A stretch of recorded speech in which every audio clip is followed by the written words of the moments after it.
Hello दोस्तों, नमस्कार। मैं सोनम मिश्रा आप सभी का एक बार फिर से स्वागत करता हूं आपके अपने यूट्यूब चैनल माई रिसर्च पर। दोस्तों, आज की जो हमारी क्लास होने वाली है वो ग्रामीण परिवेश से रिलेटेड होने वाली है।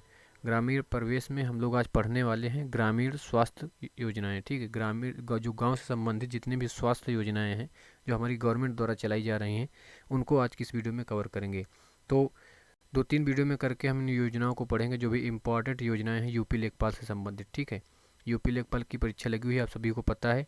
ठीक है, परीक्षा की डेट भी बढ़ा दी गई है, तो जो भी समय बचता है तो हम अच्छे अच्छे टॉपिक पर फोकस करेंगे जहाँ से आने के बहुत ही अच्छे चांस हैं। ठीक है, तो योजनाएं का जो सेक्शन है, ठीक है, केंद्र की योजनाएं हो या फिर ग्रामीण स्वास्थ्य संबंधी योजनाएं हो, यहाँ से क्वेश्चन बहुत अच्छे से पूछे जाते हैं।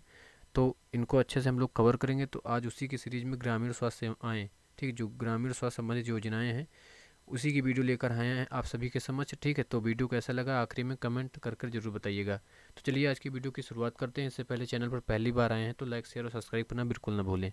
तो शुरुआत करते हैं कुछ महत्वपूर्ण तथ्यों के साथ। ठीक है, हम पढ़ने वाले हैं आज ग्रामीण स्वास्थ्य संबंधित जो भी योजनाएं सरकार द्वारा चलाई जा रही हैं। तो महत्वपूर्ण तथ्यों के साथ हम आज की पढ़ाई शुरू करते हैं।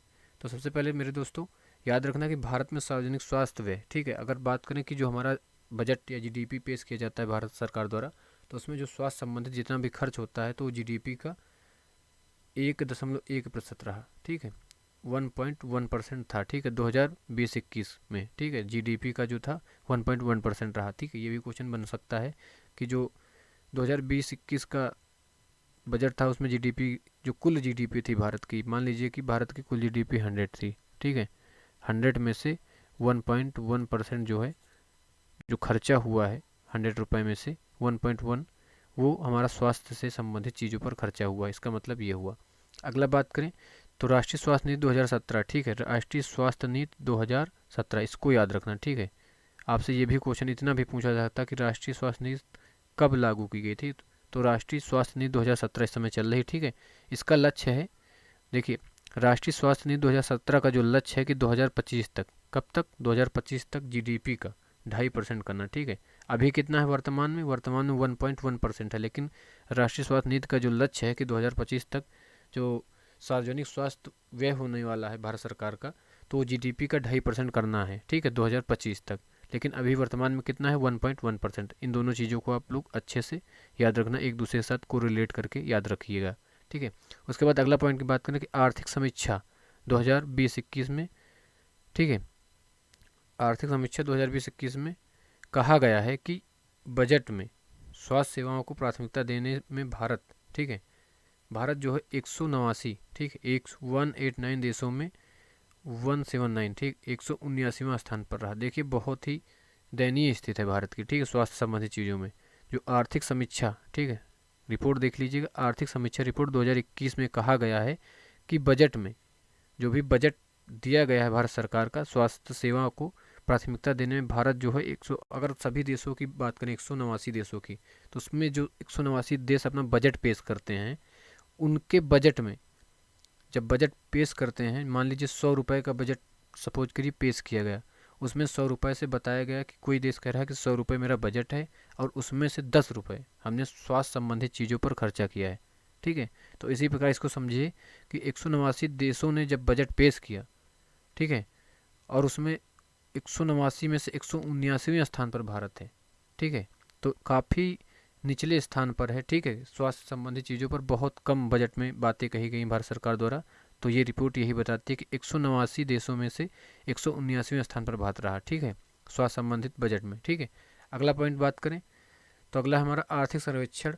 ठीक है, आर्थिक सर्वेक्षण 2020-21 ये क्या कहता है, ये कहता है कि स्वास्थ्य कर्मियों की कुल घनत्व, ठीक है, स्वास्थ्य कर्मियों का कुल घनत्व 23 स्वास्थ्य कर्मी प्रति 10,000 की जनसंख्या पर होना चाहिए। कितना होना चाहिए, 23 स्वास्थ्य कर्मी जो हैं प्रति 10,000 की जनसंख्या पर होना चाहिए। ठीक है, ये आर्थिक सर्वेक्षण 2020-21 की रिपोर्ट कहती है कि भारत में स्वास्थ्य कर्मियों का कुल घनत्व जो है 23 स्वास्थ्य कर्मी प्रति 10,000 जनसंख्या पर हैं। लेकिन WHO के अनुसार 2030 तक SDG सतत विकास जो लक्ष्य है उसके अनुसार जो है, जो प्राप्त करना है, उसमें जो कहा गया है कि भारत का तो 23 है, लेकिन वो कह रहा है 23 नहीं, 44.5। ठीक है, 44.5 10,000 की जनसंख्या पर होना चाहिए। ठीक है, लेकिन वर्तमान में भारत का कितना है, 23। अभी बहुत पीछे है WHO के जो लक्ष्य से, भारत बहुत पीछे है। ठीक है। भारत में अभी जो वर्तमान में स्थित है वो 10,000 की जनसंख्या पर 30 स्वास्थ्यकर्मी हैं, लेकिन WHO कह रहा है कि नहीं, 10,000 की जनसंख्या पर 44.5 स्वास्थ्यकर्मी होने चाहिए, ठीक है। तो अभी इस लक्ष्य से भारत काफ़ी पीछे है। और WHO के अनुसार कुछ बातें और याद रखना कि WHO के अनुसार 1,000 लोगों पर, ठीक है, ध्यान रखना, इंपॉर्टेंट क्वेश्चन है, कभी ओरल भी पूछ लिए जाते हैं लोगों से कि 1,000 लोगों पर एक डॉक्टर, ठीक है। WHO के अनुसार 1,000 लोगों पर कितने डॉक्टर? एक डॉक्टर, ठीक है। उसके बाद बात करें 300 लोगों पर, ठीक है, 300 लोगों पर एक नर्स होनी चाहिए WHO के अनुसार। लेकिन भारत में स्थित क्या थी 2019 के अनुसार? तो भारत में स्थित थी कि 1511 लोगों पर, ध्यान रखना ये डाटा इंपॉर्टेंट है, ठीक है, 1511 लोगों पर एक डॉक्टर था। क्या था? 1511 लोगों पर एक डॉक्टर था। और 670 लोगों पर, ध्यान रखना, 670 लोगों पर एक नर्स थी, ठीक है। भारत की बात करें तो भारत में 1511 लोगों पर एक डॉक्टर, 670 लोगों पर एक नर्स थी। लेकिन WHO कहता है कि 1,000 लोगों पर एक डॉक्टर और 300 लोगों पर एक नर्स होना अनिवार्य है। तो देखिए WHO से तुलना करें भारत की तो काफ़ी डिफरेंस नज़र आता है, ठीक है। इसीलिए स्वास्थ्य संबंधित चीज़ें अपने यहाँ अभी काफ़ी पीछे हैं। तो चलिए नेक्स्ट स्लाइड पर बात करते हैं। अगला है हमारा, अब योजनाओं को पढ़ना शुरू करते हैं, ठीक। जो भी इंपॉर्टेंट तथ्य थे हम लोगों ने पढ़ लिया है, अब योजनाएं शुरू करते हैं। योजनाओं में यूपी लेखपाल की बात करें तो बेसिकली डेट और किस उद्देश्य से, कभी कभी उद्देश्य भी पूछ लेता है, इन्हीं चीज़ों पर विशेष ध्यान दें। डेट, उद्देश्य और किस मंत्रालय द्वारा चालू की जाती है, बस 2 ही 3 चीज़ें पूछा जाएगा, तो आप लोग अच्छे से पढ़िएगा। तो चलिए देखते हैं। पहली योजना है कि आयुष्मान भारत डिजिटल मिशन। क्या नाम है? आयुष्मान भारत डिजिटल मिशन, ठीक है। घोषणा इसकी हुई थी 15 अगस्त 2020 को, ठीक है। लाल किला से प्रधानमंत्री नरेंद्र मोदी द्वारा इसकी घोषणा 15 अगस्त 2020 को ही कर दी गई थी, लेकिन शुरुआत जब जो हुई है 27 सितंबर 2021 को इसकी शुरुआत हुई है, ठीक है। अब आयुष्मान डिजिटल मिशन का उद्देश्य क्या है? तो इस योजना के तहत एक ID कार्ड, एक हेल्थ कार्ड जारी किया जाएगा। क्या किया जाएगा?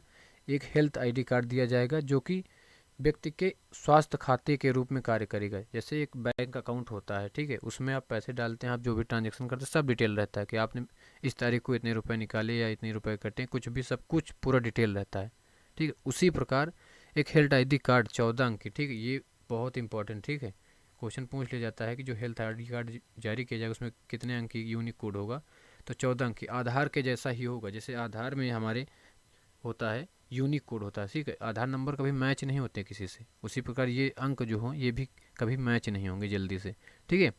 तो एक हेल्थ ID कार्ड दिया जाएगा, उसमें जो है व्यक्ति के स्वास्थ्य संबंधित खातों के रूप में, मतलब एक समझ लो स्वास्थ्य संबंधित एक खाता होगा, उसमें आपकी बीमारी, जितनी भी बीमारी होंगी उनके बारे में जानकारी होगी, ठीक। आपको पिछली बीमारियों के बारे में आपको खुद बताना पड़ेगा, ठीक है। नई बीमारी उस कार्ड में डॉक्टर जो भी देखेगा वो खुद ऐड करता चला जाएगा, ठीक है। तो इससे होगा क्या कि जो भी जांच वगैरह हो पहले से हो चुकी हैं, डॉक्टर को पहले से पता चल जाए कि आपको इतनी इतनी बीमारियां हो चुकी हैं, तो उसी से संबंधित आपका वो इलाज करेगा।